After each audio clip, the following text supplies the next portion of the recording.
नमस्कार, हरियाणा की फटाफट सुबह की 25 खबरों में आपका स्वागत है। एक पहली गुजारिश, यदि आपने चैनल को अभी तक भी सब्सक्राइब नहीं किया तो सब्सक्राइब करें, बेल आइकन दबाएं ताकि हर अपडेट आप तक रोजाना हम पहुंचा सकें। और आप हमें किस जिले से देख पा रहे हैं, किस तहसील से, अपना और अपने जिले का नाम जरूर लिखिएगा। हरियाणा विधानसभा बजट सेशन 5 दिन के अवकाश के बाद सोमवार को शुरू हुआ। इस दौरान प्रश्नकाल में विपक्षी विधायकों ने कई मुद्दों पर सरकार को घेरा। साथ ही भिवानी में डाडम हादसे पर ध्यानाकर्षण प्रस्ताव के दौरान सरकार को घेरा। विपक्षी विधायकों ने इस हादसे की जांच सीबीआई से करवाने की मांग की है, परंतु सीएम ने इनकार कर दिया। 3 अलग अलग एजेंसियां जांच कर रही है, ऐसे में सीबीआई जांच की जरूरत नहीं है। कुछ समय के लिए कांग्रेस ने वॉकआउट कर दिया। पंजाब में आम आदमी पार्टी की जीत के बाद हरियाणा में पार्टी के नेताओं के जुड़ने का सिलसिला शुरू हो गया है। सोमवार को दिल्ली में 4 पूर्व विधायकों ने दिल्ली के मंत्री सत्येंद्र जैन की मौजूदगी में आपको ज्वाइन किया। बीजेपी के उमेश अग्रवाल गुरुग्राम से वर्ष 2014 में वर्ष 2019 तक विधायक रहे। 14 के चुनाव में सबसे बड़े मार्जिन में चुनाव जीतने वाले उम्मीदवार थे। विधानसभा चुनाव 2019 में टिकट कटने पर वे पार्टी से नाराज हो गए। करनाल के रिश्वत कांड में डीटीपी के बाद विजिलेंस ने कई घंटे पूछताछ के बाद तहसीलदार राजबख्श को गिरफ्तार कर लिया है। तहसीलदार को सुबह कोर्ट में पेश कर रिमांड पर लिया जाएगा। विजिलेंस ने ये गिरफ्तारी डीटीपी द्वारा रिमांड के दौरान किए गए बयान के आधार पर की। एसकेएम की बैठक सोमवार को दिल्ली में फिर से दोबारा से किसान आंदोलन शुरू करने का फैसला हुआ है। किसान नेता डॉक्टर दर्शनपाल सिंह ने बताया कि 21 मार्च को देश भर में रोष प्रदर्शन होगा। इसके बाद 25 मार्च को चंडीगढ़ से ट्रैक्टर मार्च निकाला जाएगा। एमएसपी को लेकर किसान 1 सप्ताह तक विरोध प्रदर्शन करेंगे। हरियाणा के भिवानी में गांव जाटू लोहारी के योगेंद्र शर्मा ने दोस्त की रिवॉल्वर से सिर में गोली मारकर आत्महत्या कर ली, जिसकी जेब से एक सुसाइड नोट बरामद हुआ है, जिसमें उसने 3 युवकों को अपनी मौत के लिए जिम्मेवार ठहराया है। पानीपत जिले में नशे की ओवरडोज से एक और जान ले ली है। मतलोडा कस्बे के खाली होटल में आज एक शव मिला है। इसकी सूचना पुलिस को मौके पर पहुंची पुलिस, जहां पर जांच शुरू कर दी गई है। पानीपत जिले के कानून और नायब तहसीलदार पर कार्रवाई करने के आदेश दिए गए हैं। दोनों के खिलाफ एडिशनल चीफ सेक्रेटरी ने ये आदेश जारी किए हैं।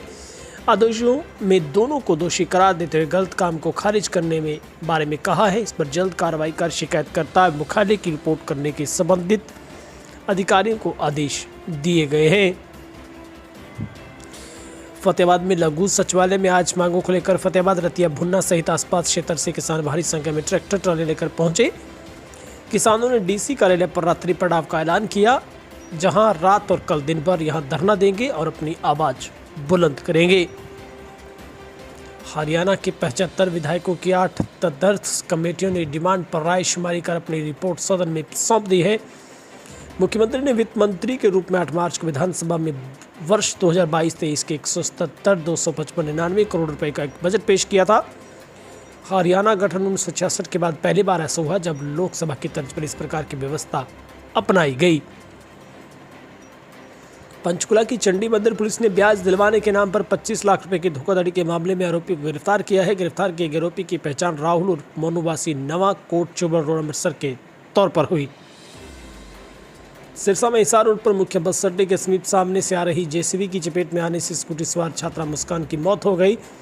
छात्रा अगरसेन कॉलोनी की रहने वाली थी। नेशनल कॉलेज स्थित इग्नू सेंटर से BA द्वितीय वर्ष की पढ़ाई कर रही थी।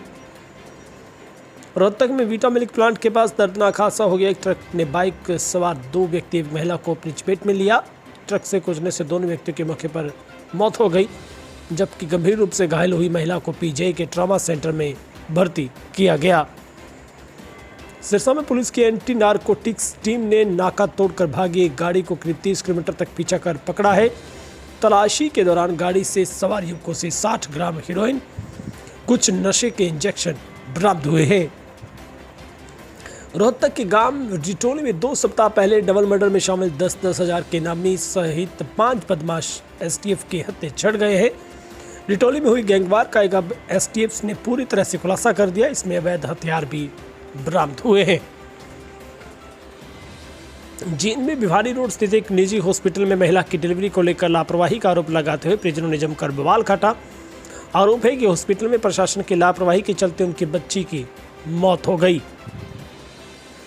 हरियाणा सरकार की ओर से प्रदेश में 5 नए शहर बसाने की योजना, इसमें शहर कुंडली मानेसर पलवल एक्सप्रेसवे पर बनाए जाएंगे। जानकारी हरियाणा के उप मुख्यमंत्री दुष्यंत चौटाला ने सोमवार को विधानसभा के बजट सेशन के दौरान सदन में दी। दुष्यंत ने कहा कि राज्य सरकार द्वारा केएमपी पर 5 नए शहर बसाने का विजन है।